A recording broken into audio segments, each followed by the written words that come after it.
Let's go. We are Welcome back. We back. are back with the March Madness edition of the Blue Bloods College Game Time podcast. It's your boy Trey Smith. I've missed you all so much. It's your boy Brandon Holmes. In the words of Pastor Mace, welcome back. Welcome back. Welcome back. It's been weird because we got such a rhythm of recording every week. I was like, man, we haven't done an episode in a while. I know it. Well, and those of you that are wondering, like, what the heck is going on, basically what we've decided for our Blue Bloods podcast is we're going to go from week 0 of college football until National Signing Day, which is basically when our last episode, full episode was that week going into National Signing Day. And then we're going to do the month of March, bringing you all the March Madness coverage. So that's kind of what our flow and rhythm is going to be for the full-blown podcast. So if you're listening on iTunes, Spotify, you can expect a few more episodes here for the month of March as we get into arguably the greatest sports time of the year, one of my favorite at least. And then and then we'll be back week 0 of college football. Now, that doesn't mean that's the only content we're bringing. Of course, if you go to our YouTube channel, you could subscribe at our YouTube /College Game Time. We try to drop videos daily, weekly. Some of you are looking at this right now going, man, it's been a while since y'all posted. And you're right. It has been, I think the last week or so, life has happened. I got a little sick. Everything's just, it's crazy. But go to our YouTube channel because we do drop college sports content, fresh college sports content, nonstop. And another exciting announcement we have, B. Holmes. You want to let them know? Man, we have a full live blog. You can go right now. Sir. collegegametime.com. Man, we went. I think that's also, let's just be honest, with some of the delay with the YouTube stuff. We were trying to get kudos to Trey. Trey was really handling that. I've been crazy at work for me. He handled to make sure we get the blog up to date. And just another place, man, where we wanted to kind of house everything, man. So collegegametime.com. We got it's live right now. Go check it out. There's some good articles up there right now. Yep. We're posting articles up there. We've got video content on the YouTube. Essentially, we will eventually house everything on collegegametime.com. We'll put everything we put on YouTube will go to the website. Everything we write will go to the website. Everything we record from a podcast. I mean, right now we've got the blog, we've got our videos, we've got podcasts. It's all there. But it's an upstart. Like it's brand new. So go check it out. Show us some love. Read what we've already put up. We're going to be dropping more stuff in the coming weeks. And like I said, we've been saying it from the beginning, B. Holmes, brick by brick. I'm going to turn my mic down just a little bit because I feel like it's a little hot. But we've said brick by brick, one thing at a time, and here we are rocking and rolling. So 6-7 months rocking and rolling. Crazy. So so go check out collegegametime.com. If you're watching on YouTube, please hit subscribe right now. We're actually, B. Holmes, we're up past 2,000 subscribers now. We're almost to 2,100. Shout out to all the subscribers, man. Yeah, man. Shout out to the subscribers. I got to give a shout out. He's probably one of my favorite subscribers. Steven Costello, the Nebraska fan, man. Steven, I didn't wear the Nebraska. I told him the next time we recorded, next time we do a football episode, week 0, I got to rock my Nebraska gear, man. But shout out to all the faithful fans, the Blue Bloods out there, the game timers that follow us. We appreciate it, man, all the support. It's kept us encouraged as we've tried to navigate this uncharted water of sports broadcasting. Well, and Steven, if Brandon will ever send me the shirt you gave me. It's in the mail, actually. It's in the Jessica mail. Okay. put it in the mail. I'm committing right now. I'll wear it week 0 as well. You know why, B. Holmes? Because week 0, arguably the top game that weekend slate is Nebraska. Playing in Ireland. But Ireland, right? Back to what this episode and this month's all about, and it's the madness of March. In fact, speaking of Nebraska, they just knocked off Wisconsin, the number 1 team in the Big Ten. Just knocked them off. Last place team knocks off the first place team. The madness has already begun. I mean, it wasn't but a weekend ago. Not this past weekend, like a couple days ago, but last weekend, 7 of the top 10 teams, 1, 2, 3, 4, 5, 6, and 9, I believe, all lost on the same day. Madness. And then here's another piece. Coach K, in his finale of his farewell tour, his last game he will ever coach at Cameron Indoor Stadium, the arena that Coach K built against the hated arch rival North Carolina Tar Heels. I mean, the Duke-Carolina rivalry, I mean, essentially historic. Is one of the historic greatest rivalries in all of sports, and Coach K is at the forefront of that. They lost. How do you lose that game? Did you watch it? Yes, I did. I wrote about it a little bit. You did. You did. On collegegametime.com right now, you can go check out what Trey had to say about it. It was a very I haven't watched a ton of college basketball, Trey, and I used to be a very avid watcher, and I'm getting back to it. Even this Duke team it just didn't feel like the dominant Duke teams of like that I grew up watching in the Coach K eras. Yes. I would say this team is talented, but it's like they didn't have that grit. They didn't have that edge, because the Duke teams we grew up on, they had this like arrogance about them. It was like the villain, and they all played into like, we are the villains of college football. We're smarter than you. Basketball. We're better than you. Yeah, and we're just like, I just felt like watching this team, I was like, I don't feel like they have the Duke edge. And that is a thing, from the J.J. Redicks to the John Shires to the Mike Dunleavys, the Jason Williams, the Elton Brands, Corey Maggette, those teams always had this edge they played with. Christian Laettner, I just was watching this team and I was just like, something's missing. It was like the Duke mystique was gone, and it's the first time I've watched a full game of Duke this year. And I was just like, it just didn't feel like they had the mystique about them. They've really kind of lost a little bit of that luster. Really, I would say over this past decade, really since Coach K started kind of buying into the one and done rule, philosophy. He was very against that and kind of kept recruiting teams that would have, a lot of 4-year guys, 3 and 4 year guys, and build his program that way. And that's kind of what I remember. Even the Shane Battier year, the year he came out of to enter the NBA draft, he was like one of the only guys drafted in the first round who spent 4 years in college. Right. And so Coach K really was convicted by that. And really it shifted that year that Kentucky won it all with Anthony Davis. And really Coach Cal, who's been an advocate for the one and done thing since his time at UMass even. I mean, he's not someone that just came on the wave once it became popular. He's someone who's advocated for that going back to his early days. Yeah, I mean, he was at the forefront of it, and then with DeJuan Wagner at Memphis and all of those things. And so he brought that to Kentucky, and everyone was very much against it and was like, man, that's going to destroy college basketball. Then he goes and wins a national title, and I think at that point Coach K goes, wow, okay, we're Duke. We have the ability to go get these guys. Let's just go get them. And so he did. And I want to say in that time, I think they only won one national title. It was the year when they had Jahlil Okafor. Who were some of the guys on that team? Tyson. Can't remember the guards. Tyus Jones. Tyus Jones was on that. And who was the wing that went to the Heat? I can't think of his name. He was one of their. Oh, that was Winslow. Justice Winslow. Winslow. Yes. Was that Justice's year? Huh? That was Justice's year. Oh yeah. I was make sure that was this year. They beat Wisconsin, but I mean, we were kind of robbed of what could have been one of the greatest national title games of all time. It would have been a 39-0 Kentucky team versus that Duke team, but Wisconsin, remember, upset Kentucky in the Final Four. Yep. Anyways, talking the long way around that, Coach K's philosophy started to shift, and it just seems like over the last decade, it's not that he hasn't had incredibly talented teams. I mean, even the year with R.J. Hampton, Zion Williamson, and Cam Reddish, I mean, that group, but it's to your point, they haven't had that same Duke mystique. I love that term that we grew up on. And I'll be honest with you, I said this earlier this season, and then but a team that's kind of started to take on that mold a little bit is Gonzaga.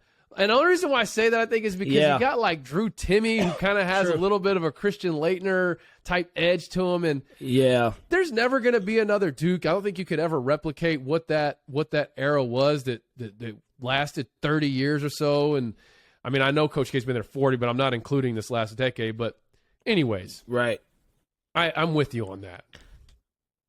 Yeah, I just think it's I think the best, I mean, obviously hindsight's 2020. I think Coach K could have got away with still recruiting how he did, but then pulling in the occasional, there's not like I would never pass on Zion. I wouldn't have passed on Zion. You know what I mean? I wouldn't have passed on R.J. Barrett. But RJ I think Barrett. like I said RJ you said Hampton. Sorry. You said R.J. Hampton, but but I think like a good person who's I could say is trying to kind of model that a little bit is, and I'm a little bit of a homer, but it's Juwan Howard. He went and got 2 top 100 freshmen, brought them in, and then built the rest of the team as veteran led. And I think if K never gets away from that model, you can, because like I'm watching the game.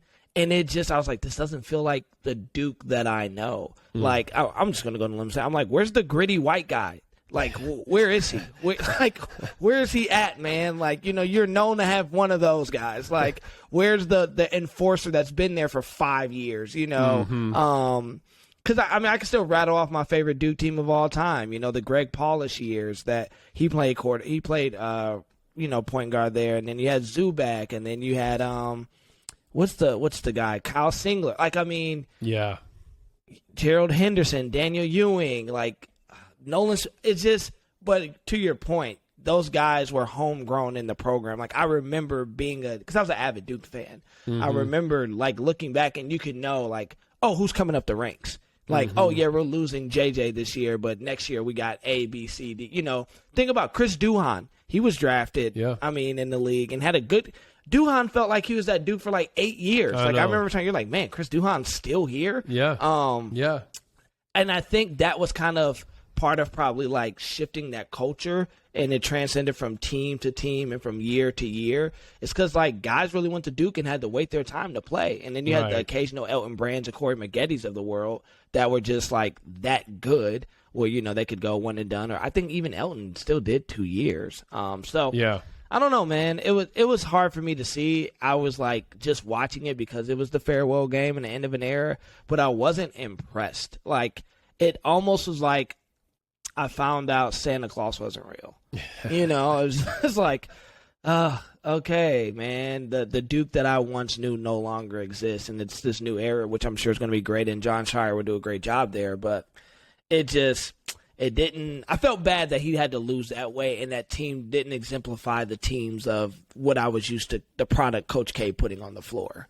Hey, and how many years, felt like decades, that we had a Duke roster that at least had a Plumlee in the lineup, Like, there was a Plumlee. It seemed like. That's true. It got to a point where you're going, man, like, for like 9 years. No Plumlee on Duke? What's wrong? What's going on here? Yeah, right. No, exactly. I'm with you. I mean, exactly. I think my favorite team was probably the one you already referenced, the Jay Williams, Chris Duhon, Mike Dunleavy, that squad that won it all, I think 2000, 99, 2000, something like that. Yeah. That was probably my favorite Duke team, but of course I remember the great 90s teams and all that. But back to the bottom line is, how do you lose to North Carolina on Coach K's final game at Cameron Indoor? Did you see how many alumni were at that game? Man, it was huge. It's crazy. I thought they should have blew them out the water. I mean, and then afterwards they're trying to do this retirement ceremony, and Coach K's like pissed. I mean, visibly, and he's heated. This is not okay. No, just be quiet and let me finish. Yeah. He's really become kind of a like grumpy old man, because I don't know if you remember, was it last year or the year before? It was whenever Jeff Capel, who was coaching Pitt, came to Cameron Indoor, and the student section were just cheering and doing student section and doing chants, and Coach K, if I remember correctly, like misinterpreted, thinking they were like hazing Capel. And he goes over there and like reprimands the whole student section, and he's screaming at him, he's one of us, he's one. And I'm just going, God, man, he's And then again, I go, how much is he really coaching now? You know, is it all led by his assistants and the guy that's getting ready to take over, the former player you just referenced? John Shire. And so I don't know, man. I think it's more so. So one of my cousins, this guy Kurt Keener, he is like legendary. He's one of the most winningest high school basketball coaches in the country. I think he leads Michigan high school basketball wins. And I remember it kind of like the same feel of like this Coach K. I remember like we went to see him right before he stopped coaching at Detroit Country Day, and powerhouse program. Everybody from around the country, even around the world. He had guys coming from like Latvia to play for him. You know.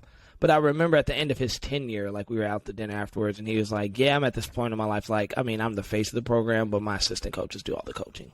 Like, I'm trying to get them prepared. They're going to have head coaching gigs. I want to get them ready. And when you said that, and even when I was watching the game, I kind of felt like the same thing with Coach K. I'm like, he's just kind of like the placeholder at this point. He's the face of the program. He's been grooming Shire for a couple years. Like, everybody kind of knew John was the head coach in waiting, especially once Caples left. Like, that was the clear indication he wasn't going to get the job. I think, like, I don't think he does much coaching anymore. I would say, Trey, he's probably the closer. Like, when kids come to Duke and they want to recruit, I think K's like, yeah, I'm still here. Like, you know, and he shakes the hands, meets the parents, and closes the deal. But I believe Shire's probably been coaching at least since last year, like, full-time. Running because even if you even look, he wasn't even as animated on the sideline. Like, I remember the Coach K's of our day is he's up, he's sweating, he's waving his arms, he's getting fired up, and he's kind of, even if you look over the last couple of the seasons, he's just kind of sitting on the bench and, you know, giving out. It looks like, I'm assuming, giving input when it's needed, but I believe probably Shire and Caples have probably been coaching that team for some time at this point. Well, dude, and even before them, like Wojo was next in line to take over the program, but then he went to Marquette, and so that I mean, we're talking, we're on our third former player now assistant who was set to take over the program, and finally it's about to happen. Okay, let's get off Coach K. Obviously, Duke is going into the ACC tourney still as the number 1 seed. They'll probably still get a high seed in the big dance. Whatever. Best of luck to them. What I want to do, since we are this week, we've already started conference tournaments, right? And the conference tourney week, it's kind of like the appetizer. It's like the preview for the main meal. It's like the preview for the main feature, which is getting ready to start next week, and that's the big dance. But the conference tournament every single year, you have a team that wasn't expected, or they were either on the bubble or they weren't expected to be in the tournament at all, the big tournament, and then all of a sudden, like, they go on a tear, win their conference tournament, carry that momentum into the big dance, and end up in the Sweet 16, and it's like, wow, 3 weeks ago, this team wasn't even being considered for the tournament at all. And so what I want to do right now in this little segment of this episode, let's go through the Power 6. Yes, I said Power 6 because of basketball, I'm including Big East. We're going to go through the Power 6 conference tournaments and pick out a dark horse team that you could realistically see winning that tournament, getting a tourney bid, and making some noise in the big dance. And here's the only rule. You can't select a team that's in the top 4 seeds.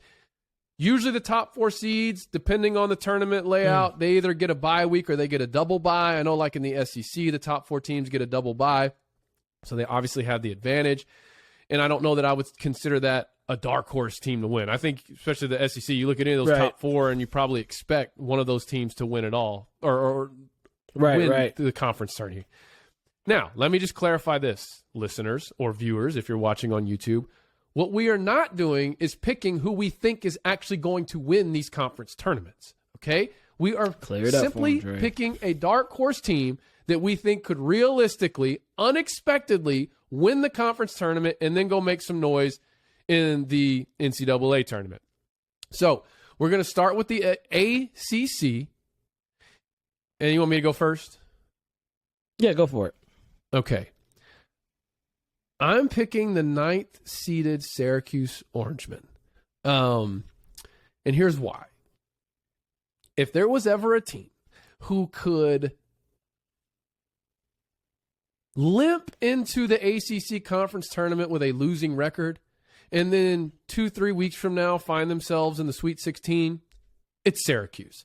And it really comes down to their style of play, that Boeheim 2-3 zone that just works wonders in March. It's very difficult to prepare for on short notice. And it plays that for that reason, it plays to their advantage come tourney time. And so that's why you see Syracuse, especially over these, past 5, 6, 7 years, they're a team that will end up in the Sweet 16, or even like the last time they were in the Final Four, they got there as a 10 seed, right? It's because you get them in the tournament. You got to play teams on quick, short turnaround notice, and it's just hard to play against that zone. It's hard to attack that zone.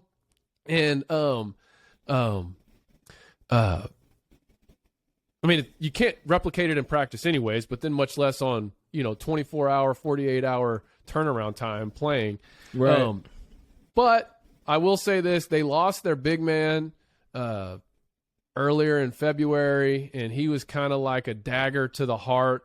What's his name? Jesse Edwards. He was starting to come on. He kind of anchored the middle of that zone. But here's the deal. If you clued in last year, Syracuse made a little run. I think they've got to the Sweet 16 behind the sharp shooting of none other than Buddy Boeheim, Coach Boeheim's son. Yeah. He went on a tear. So if he can find that rhythm and they can give teams fits with their defense, I wouldn't be shocked to see old Syracuse make a run in the ACC tournament. So that's my ACC pick, dark horse pick. My dark horse pick, I'm going to go with number 6, the Virginia Cavaliers. Here's why. Okay. Three years removed from winning a national title. Tony Bennett's a great, great coach. I used to hate on Tony Bennett a lot, but he's a phenomenal coach. He's proven, he's completely turned this Virginia program around, has made them, if we're being honest, in his tenure at Virginia, made them nationally relevant. Obviously, they're having like a not so hot year as we've known them to have within, I would say, the last 5 or so years. But I think when it comes down to tournament games, and to your point, how you say the 2-3 zone is hard to prepare for, we also have to take into account experience and coaching experience, knowing how to get your team, getting them up for another game, learning how to game plan that quick of a turnaround, learning how to get them in the right position. And one thing I'll never argue against, yes, the players have to play, but having a championship winning coach matters. Mm-hmm. It matters in tough moments. It matters in quick turnarounds. It matters in the tournament. Like we've seen it time and time again. One coaching decision in the midst of a game in a tournament can take a team from potentially losing in the first round to being a Sweet 16 competitive team. And I'm thinking in the ACC, like Tony Bennett, Virginia, to me, they always have a boring style of basketball. Like that's why I was so mad when it won in 2019. It's a boring, but it works for their program. Mm-hmm. And I think about the big run they had in 2019. Yes, if I remember, they were very high seed, but still, everyone was like, it's boring. Someone's going to outpace them. Someone's going to outrun them. And they just kind of slowed. And they did it with a bunch of no-name guys. I believe Kyle Guy was on that team. And, was he really a household name? No. So I look at that. The ACCs are always a good basketball conference, but I'm looking at all the factors going into this, and I think a guy like Tony Bennett, who's won it all before, who's been very competitive before and has continuously been competitive in the ACC, which even after I watched Duke, who would probably be the number one seed, and some of the other teams, I'm not thorough. This doesn't feel like the ACC of the past where, we remember where it used to be like, yeah, no one's touching Duke or North Carolina. Right. And or Georgia Tech was having a hot year of Wake Forest, where it was a clear distinction amongst the top teams. I feel Virginia. Like it's kind of like, I feel like right now the ACC is kind of like jumbled. And I wouldn't be shocked if they made a hot run. I wouldn't be shocked. I think they can lure you to sleep. I think they can kind of wear you down, and then next thing you know, it's like, crap, Virginia's they won the ACC, and now they're in the Elite Eight, and you would have never thought twice about it. Oh, yeah. It's like death by 1,000 cuts against Virginia. They just suffocate you on defense. They make you defend for the full shot clock on offense, and it's just like, man, if you allow them to control the pace and the tempo, it's a very tough team to beat if you're not used to playing that style of basketball. So very pack line driven defensive philosophy, very, methodical offense, right. And they get deep into the shot clock every possession. So every possession, I'm with you on that. All right, let's move to the Big East. I'm gonna let you go first because, by the way, I actually wrote a piece. I put a blog up about this exact topic. So The only pick I might change in this conversation is this Big East pick, because I believe that Brandon is about to pick the same team I had, but we'll see. Who do you got for your Big East dark horse? I did pick the same team you picked, which is Marquette. Love Go Marquette. Eagles, baby. Go Eagles. I have a little bit of allegiance. My dad got recruited by Marquette. He always said that's where he should have went. Nice. But Shaka Smart, man, we know Shaka Smart. We've been watching Shaka Smart since his days. Where did he come? Was it VCU? VCU he came from, when Final he came from Four. VCU, and it was just like, man, and he's just been known for that. And I actually was reading an article as I was doing some research for today's podcast, and he was just saying, somebody made a good point. They were like, when you have the type of defense Shaka has and you know how to implement it, it's actually easier for your team to pick up on that while they're still trying to find their offensive rhythm. Mm-hmm. And I feel like I watched a little bit of Marquette not too long ago, and it feels like they're starting to click. They're starting to, as in track terms, they're peaking at the right time of the season. And you got a guy like Shaka who didn't fit at Texas. Even I think across the country we were all like, why would you go to UT? Just didn't feel like a good fit. I think Marquette is a great fit for Shaka Smart, and I think his team's clicking. I forget the forward that plays for him, but he's on a lot of NBA scouts' radars this year. It seems like their offense is starting to find itself. But that defense, and what we know, man, in tournament time, defense can really win you a championship in the NCAA tournament and in your conference tournaments. If you play relentless, tough defense, which we know his teams put pressure on you like that, I would not be shocked, man, if they make a strong run in the Big East tournament. And I also would not be shocked if they, like you said, this could be a team you look up and you're like, Marquette's in the Sweet 16, and I wouldn't be like, oh, really? I would be like, that was very believable. Yeah, absolutely. You know what? I'm not going to change my pick. I'm going to stick with Marquette. I'm just going to kind of expound on what you've already touched on, which is, one, the fact that they are also battle tested this year. They beat Villanova twice. They beat Illinois, who is the 1 seed in the Big Ten, by the way. And I believe they beat Providence. So they beat the 1 seed in the Big East, the 2 seed twice, and they beat the 1 seed in the Big Ten. So they are battle tested. Yeah, and getting back to his Texas experiment, he just never really was able to incorporate, I believe, the style of basketball he believes in. And I saw him actually speak at a convention shortly after he was named the head coach of Texas, and he talked about the kind of kid he likes to recruit. And it's just interesting because I remember even then thinking, man, it's going to be difficult to find that type of kid at Texas. Whereas at VCU, and now I believe he'll do the same at Marquette, where you're able to kind of capitalize on the guy who was overlooked, was not on anybody's radar, who could play, who had some dog in him, but they're coming in to their college experience with a massive chip on their shoulder. I'm talking, think about the Dwayne Wades, the Jimmy Butlers, right? Ultimately became household names, and they came out of Marquette. That was kind of what he was able to get at VCU, were these kids that came in that he could really get to buy into this havoc-style philosophy. And so, to your point, I think he's going to be able to replicate that at Marquette. I think Texas just wasn't the right fit. And it's not even that he didn't have success at Texas. He just didn't really live up to the hype of what he was expected to do when he took over. And and the fact that he replaced Rick Barnes, I don't think Texas realized how good they had it with Rick Barnes, because look what he's been doing at Tennessee ever since. And I don't know. I think that I'm happy for him. I'm glad he's at Marquette, and I'm excited to see what he does as he continues to build that program. Because remember, he's only in year 1 right now. So in year 1, man, it's only better. Big East, what do we got?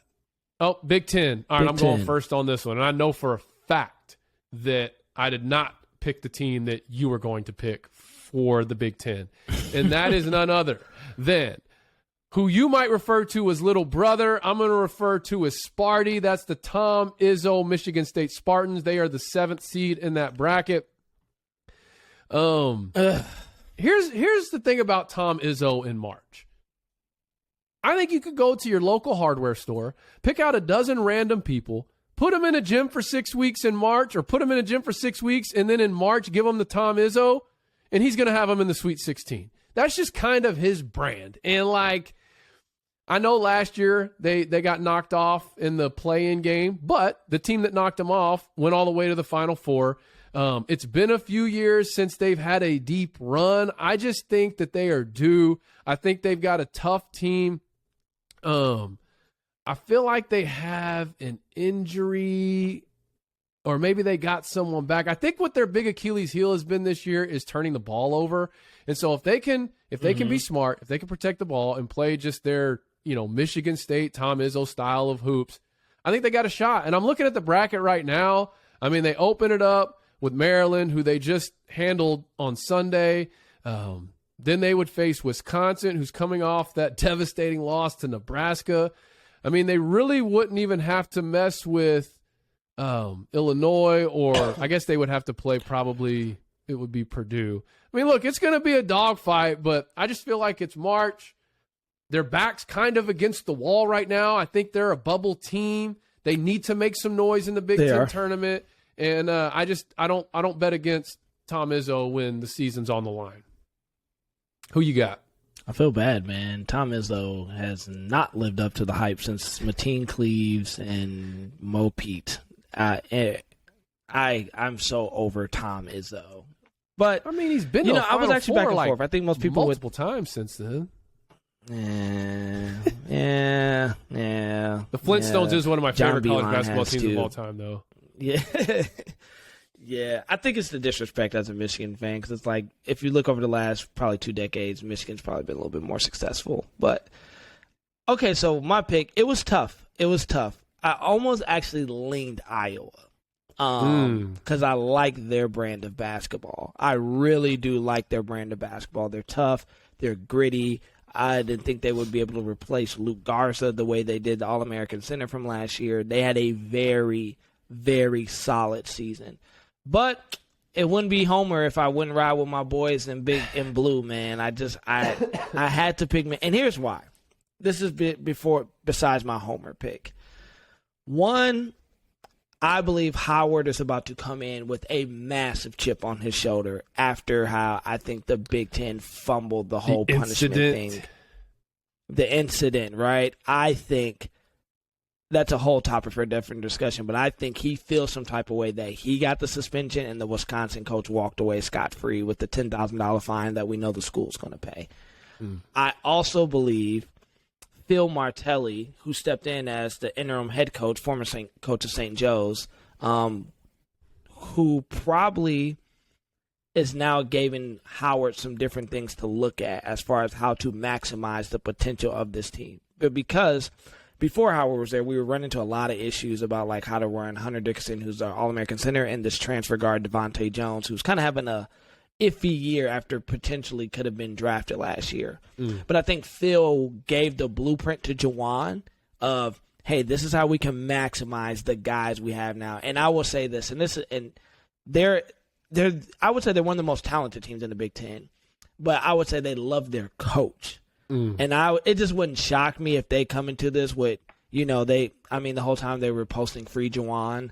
And then we saw what they just did to Michigan State. We saw they just pulled the upset on Ohio State. They played Iowa close. They went 3-2 in that run without Juwan, and those are must-win games.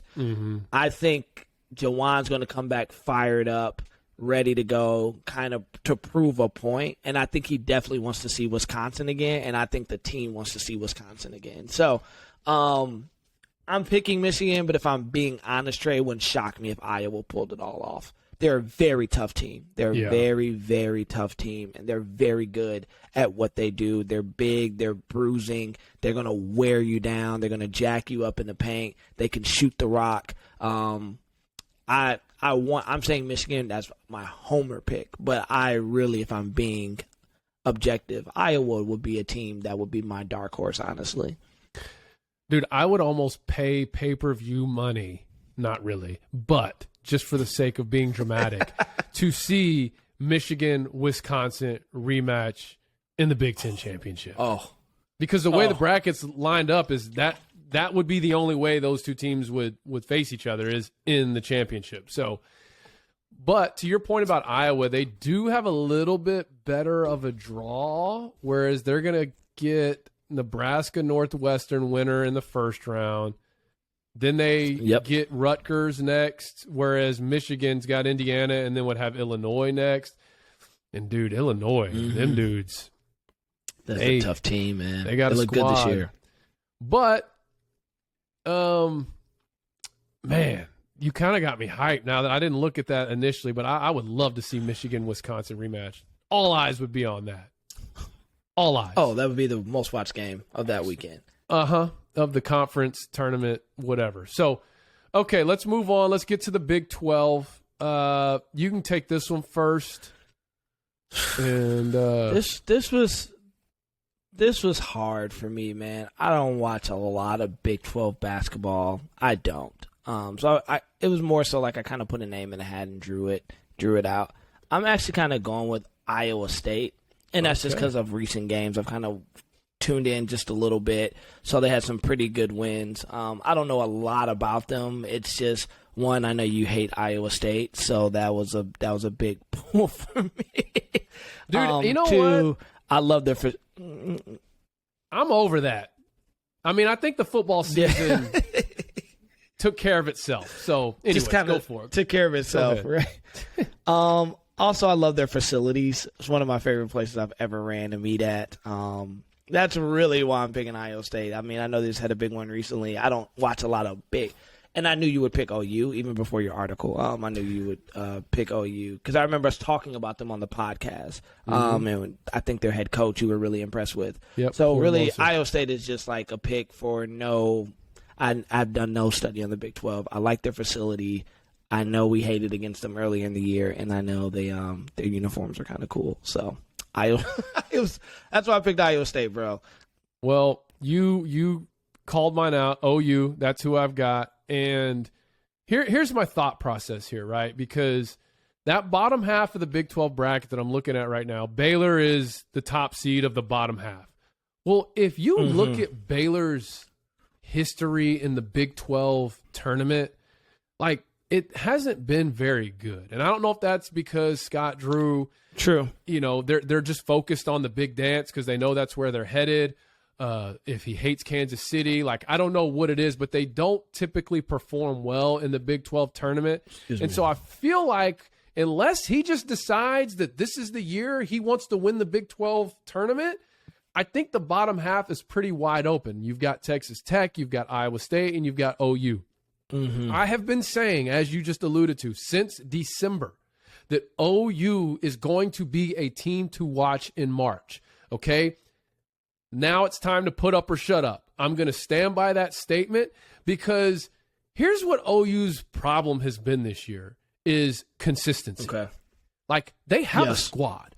And they are very, very well coached. As you said, like, I love Porter Mosher. He's the guy who took Loyola Chicago to the Final Four, had the big upset. Gosh, I think they upset Virginia, the one seeded Virginia. I might be mixing up my seedings and my years, but and I probably am. But he got them to the Final Four. Maybe that was a different team that upset Virginia. Either way, he got Loyola Chicago to the Final Four. He's a phenomenal coach. Again, he's a guy that seems to be at his best and has his teams playing at their best in do or die, win or go home type situations.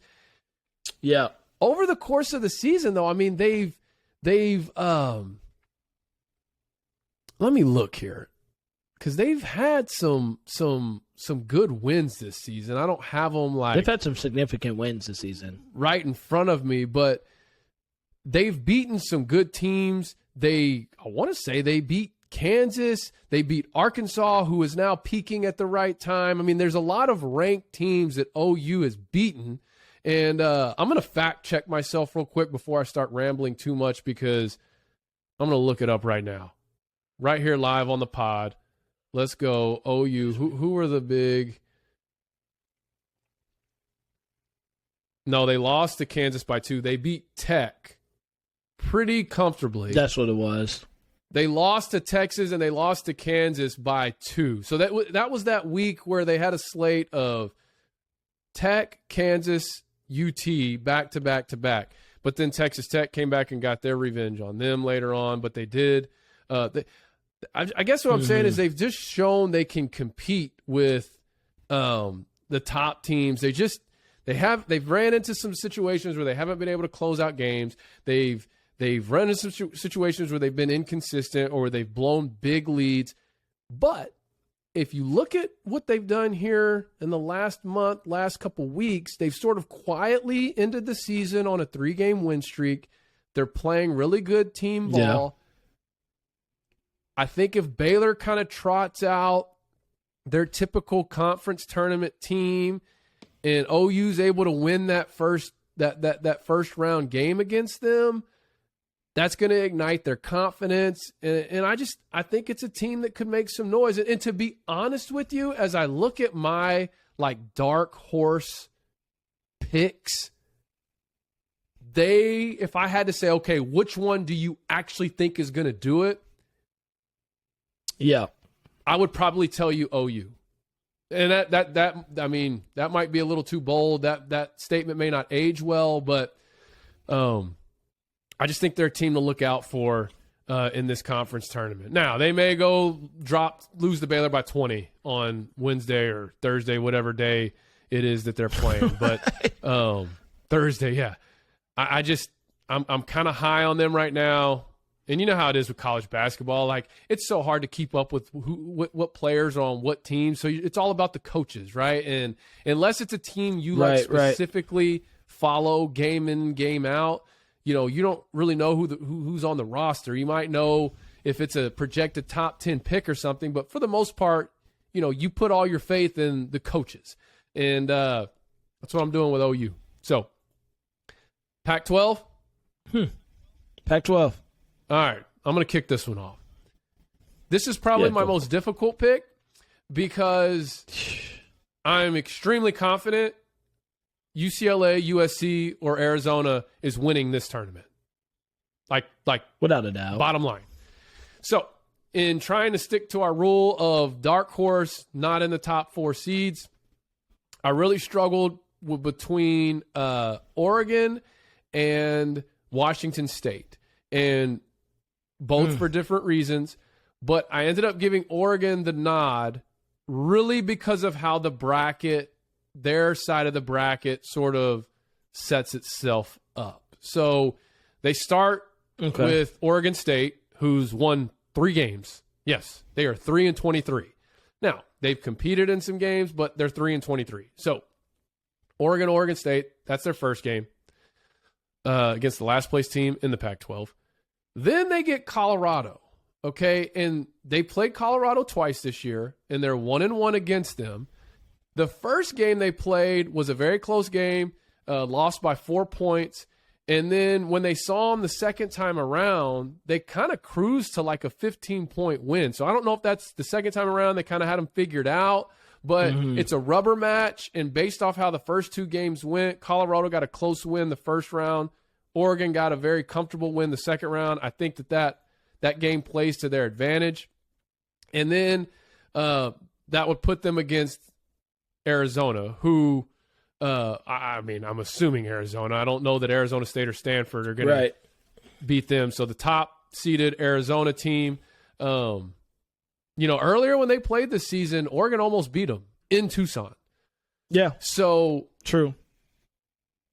Taking that into consideration with the fact that Arizona, whether they win a game in the Pac-12 tournament or not, they've likely already secured a number 1 seed in the Big Dance. And then you have Oregon, who's at that point playing with their season on the line. So you got, we've already almost beat this team in their place earlier this season. This other team, they don't really have anything to gain from this game. Our entire season's on the line. I think that would be enough to push Oregon over the hump.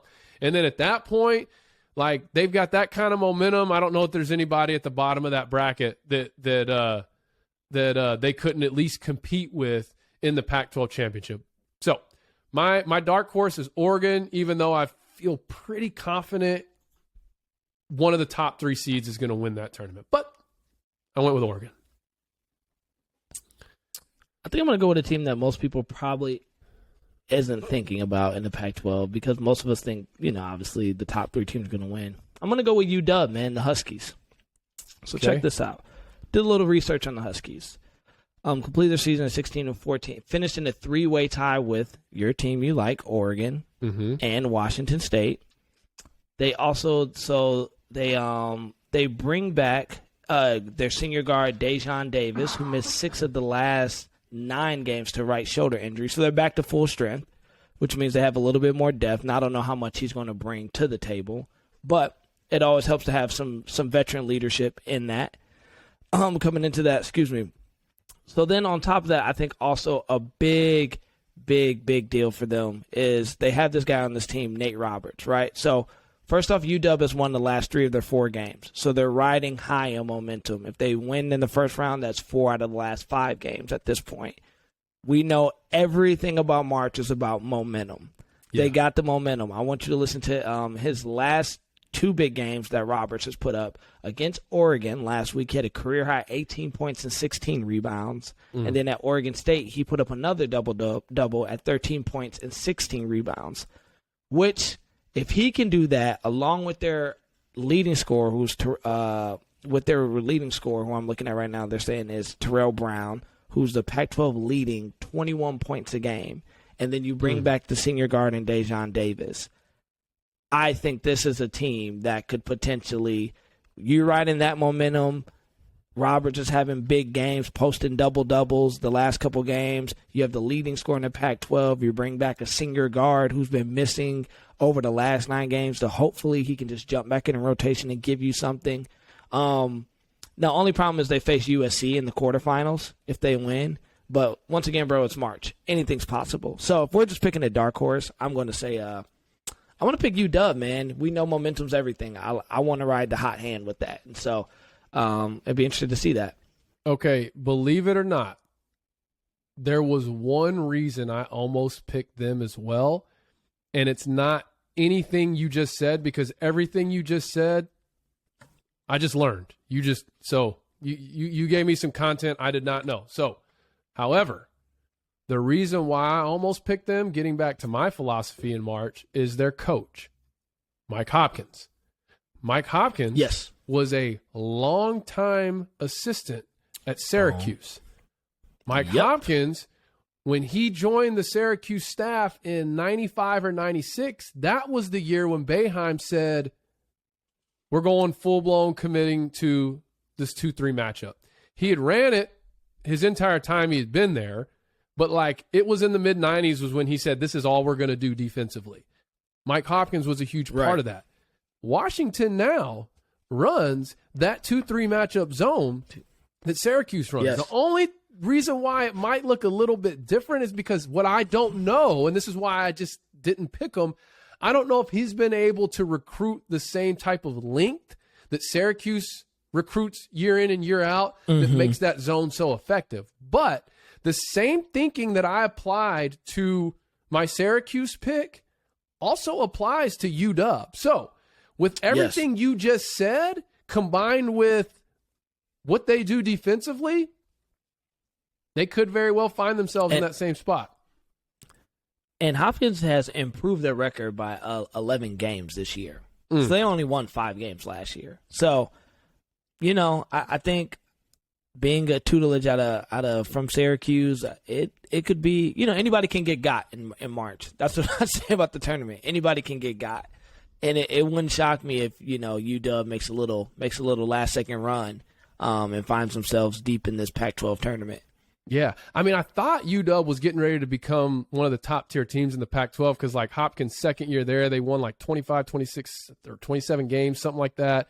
His defense was suffocating teams. And then they just kind of, again, I don't know if it's he couldn't recruit the right length, but maybe they're finding something this year that will spark a Cinderella run here in the month of March. So, and speaking of Cinderella runs, y'all can head over to the website and check out B. Holmes' blog on teams that could potentially be the Cinderellas of this year's March Madness season. But, okay, I digress. SEC, the sixth and final conference we're going to talk about. Gosh, I forgot about them. Do you have yours for them, or do you want me to go first? No, go ahead. You can go ahead. You can Okay, run. so actually, you know what? No, I can do. I for can it. run with it. Actually, my bad. Yep. I'm No, gonna go. get it. I really, really, really don't ever believe in them in basketball season. But I'm actually gonna roll with my boys down at LSU, man. I'm gonna roll with the boys down at LSU. I've watched them a couple times. I kind of like. Though I had a hard time picking LSU, Trey, because every time I feel like I've picked LSU when it comes to basketball season, I get let down. Like I feel like it always ends in disappointment. Now these last couple of weeks I've been trying to catch up on my college basketball so I can know kind of what's really going on. I've watched LSU a couple times. I like the talent. I like what they're doing down there. They play some very, very competitive games. Mm. And plus, I think I know who you're going to pick because I think that's who I was kind of leaning. But I just want to believe in them this year. I mean, they're coming in the fifth seed. I don't really find the SEC that strong. I mean, I believe Auburn's going to run away with it, hands down, without any questions, without any competition. But I'm going to go with the boys down there in Baton Rouge, man. Maybe Brian Kelly's bringing some extra little magic that way with his new Cajun accent. It's going to help them out on the basketball court. Well, the SEC, I think, has one of the top conferences in college basketball this year. I think if you look at the resume of the top 4 seeds and who they've beaten over the course of the year, you've got 4 teams that all could end up making deep tourney runs. I don't think it's going to be easy for Auburn. I think Auburn, sure, they have a chance to win it, but I mean, I really think it's a crapshoot between Auburn, Arkansas, Tennessee, and Kentucky. All teams playing great basketball at the right time. You could almost make an argument out of those 4 that Auburn has had more of a lull in the final stretch of the season than the other 3. And obviously, you know where my loyalty resides. I'm all in on the Hogs, but I'm not too worried about it because it's just nice going into the SEC tournament knowing whether you win your first game or not. Like, you're going to be in the big dance. You're going to the dance. Yeah. Sometimes prior to Musselman, like, that wasn't the case. But, yeah, I went with Alabama, Roll Tide, Coach Nate Oates. I mean, I can't ignore the fact that they've beat Gonzaga, they've beat Baylor, and they beat Houston. And look, I know Houston's a group of 5, considered a mid-major team, but they are a Final Four caliber team. And they beat all 3 of them this season. They've had some good wins in conference. Bama's problem has been very similar to OU, where they've struggled to be consistent. But their reasoning, I believe, is a little bit different than OU's because Alabama's style of play is very just let it fly. And if you're not making your shots or if you're not crashing the boards or whatever you want to say, like that can be a cause for inconsistency when you run that style of play where it's just fast tempo, we're letting it fly. Now last year that style took them to a regular season SEC championship and the conference tournament championship. But I don't know. I just look at what they've done this season, and I'm looking at their layout. They would get Georgia or Vanderbilt first round. I mean, they'd have to play Kentucky second round, which that's just – I mean, the thing about Kentucky is they're going to always have arguably the most talented roster in whatever tournament they're in. It's just whether or not, the experience factor comes in. But, man, they've got a Haas down low. He's just a monster. Ashibwe, I think, is how you say his last name. He's up for National Player of the Year. Obviously, you've got Auburn with Jabari Smith. He's also up for National Player of the Year. Arguably, most think he's going to be the top pick in the NBA draft. So a lot of talent. Then you got teams like Tennessee and Arkansas who are led more by rosters that have been pieced together with good recruiting classes, but also I know at least from Arkansas standpoint, they've got the transfer portal. Like their top guy, their top scorer is a guard who's been on the roster for I want to say 3 years now. He came in Musselman's first year as a transfer, and J.D. Note. And then you got Jalen Williams, who was a big-time recruit out of Fort Smith. He's our big man. He's like a walking double-double. And here's the deal with Arkansas. If they can just have one other player step up in March, they're going to make a deep run. Because the way they kind of found their identity is it's like Jalen Williams gets his double-double, takes charges, does his thing. J.D. Note is a walking bucket, drops like 20 a night. And then they've had like a rotation of who will step up as that third contributor. It's like if they could just have a guy just say, I'm it. I'm the third option. I'm going to take over this role for the conference tourney and the big dance. They could make some noise. But I had to go on a little spiel about Arkansas. But Bama's my pick. So that about does it. I mean, I've got, let's see. So to recap, I'm going 9 seed Syracuse, ACC, 5th seed Marquette, Big East, 7th seed Michigan State, Big 10, 7th seed OU, Big 12, 5th seed Oregon, Pac-12, and the 6th seed Bama in the SEC. You want to run down yours real quick? I mean, so what I went Virginia. I went Marquette. Big 10 was a toss-up for me. Iowa, and obviously I'm a homer for Michigan. Mm-hmm. I went Iowa State for the Big 12.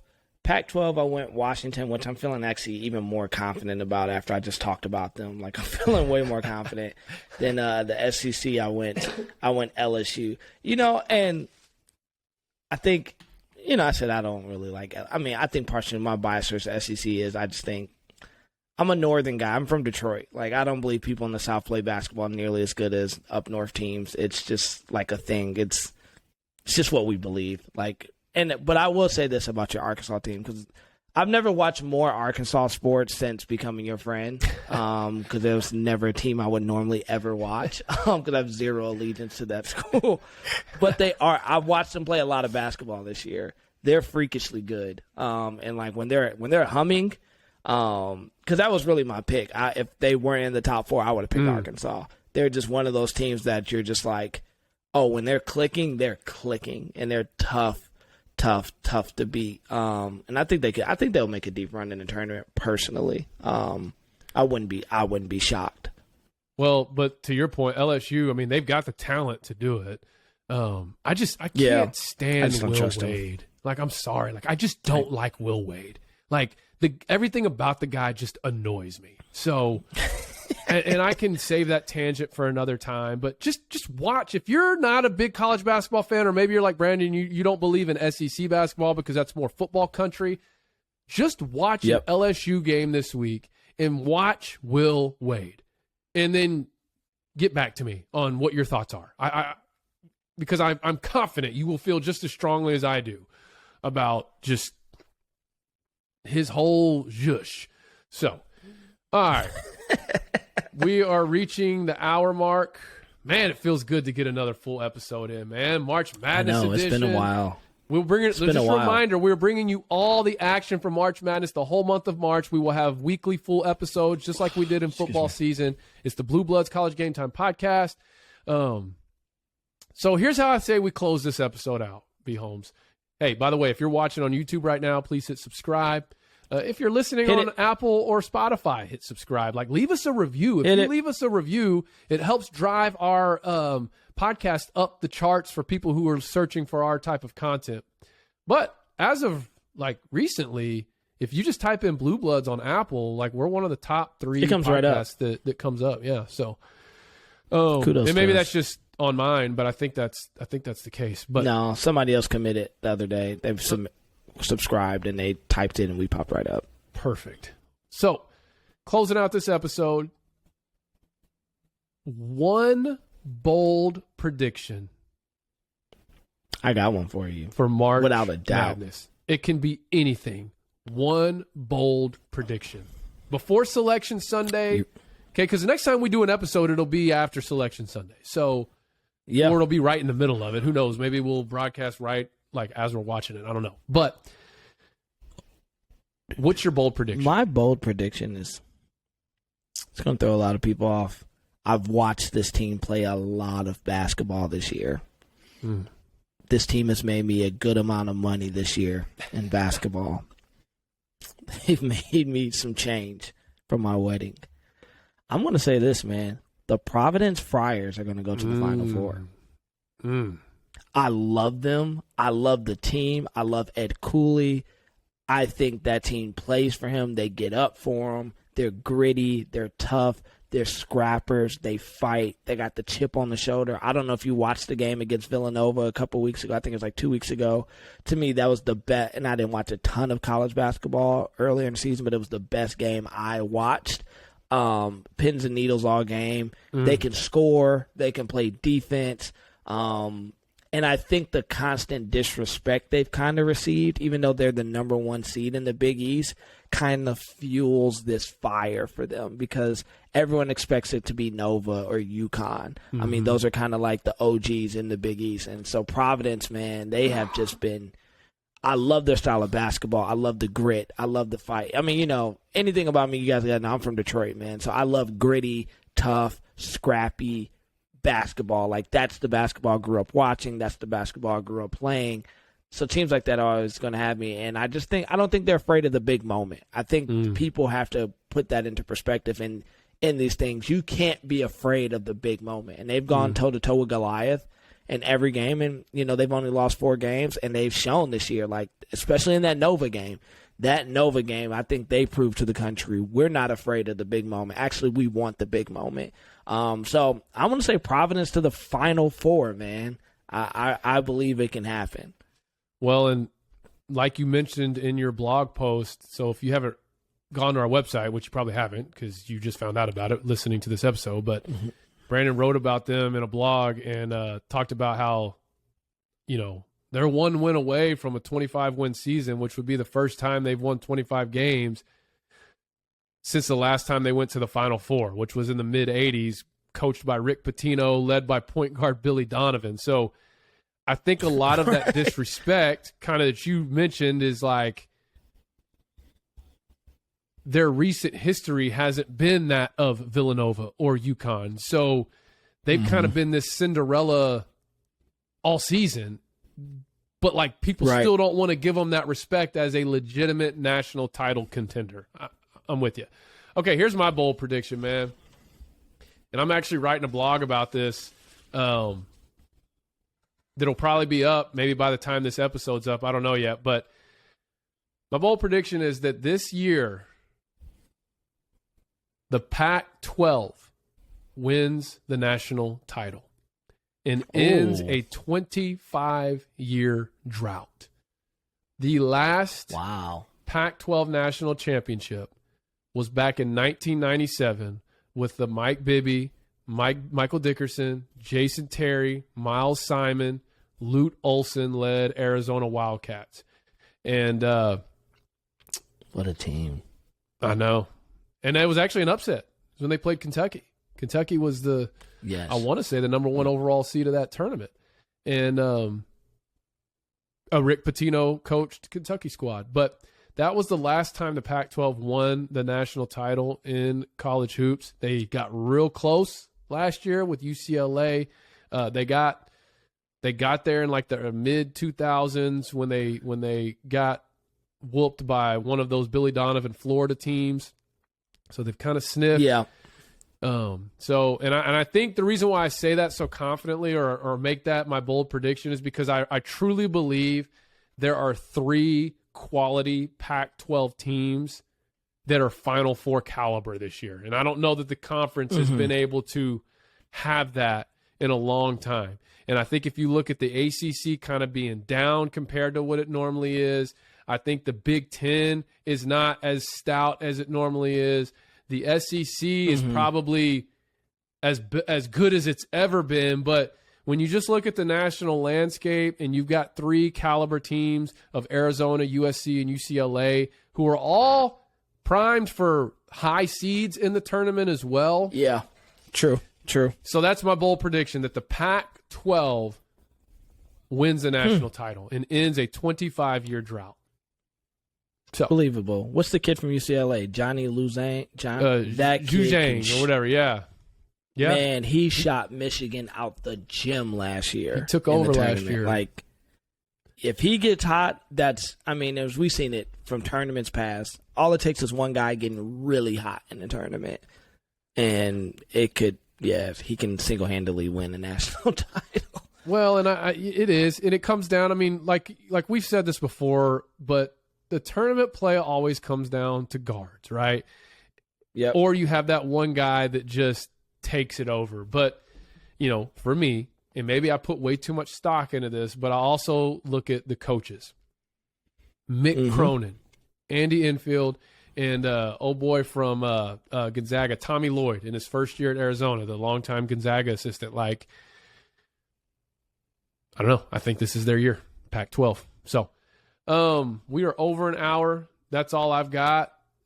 Next episode might just be a bracket special, because at that point we'll have the bracket set. We are going to have a Blue Bloods bracket challenge. So just like we did for Bowl Mania. Bowl Mania, by the way, it was a 3-way tie for first. Really? It was me, my cousin Alicia, who's been a day one listener. Shout out to Alicia, day one follower. Shout out Alicia, and my dad. So your dad joined in? My dad joined it. I was like, who is it? I was like, oh, that's my dad. So we had a pretty good turnout. And it's funny because it's like all these people. And then, it was a 3-way tie. So the Smith clan. Anyways, the bracket challenge is going to be that much bigger, though, because everybody fills out a bracket. So everybody puts in a bracket. Well, guys, sign us off. I forgot we haven't done an ending in so long. I almost forgot. It's like, well, that was nice talking to you. All right. Well, see you later. Anyways, well, guys, man, thank you guys for joining the Blue Bloods College Game Time podcast, man. We love you guys. Thank you for the support. Make sure you follow us on all our social media handles. We shall be very active in the Twitter sphere in the month of March. Very active in the Twitter sphere in the month of March. I believe Trey's on spring break. I'm on a little rest myself, so expect the tweets to be flying this week during conference championship. You can follow Trey at It's Trey Smith. Yep. You can follow me at Real B Holmes on Twitter. Love engaging with you guys. Make sure you subscribe here to the YouTube channel. Follow us on our subscribe to us as well on the place you get your podcasting platforms, and the website, collegegametime.com, the blog. It's up. It's running. Yes. We'll be dropping content there nonstop as well. Thank you guys once again for all the support. We love you. We appreciate you. Until next week, peace. Peace.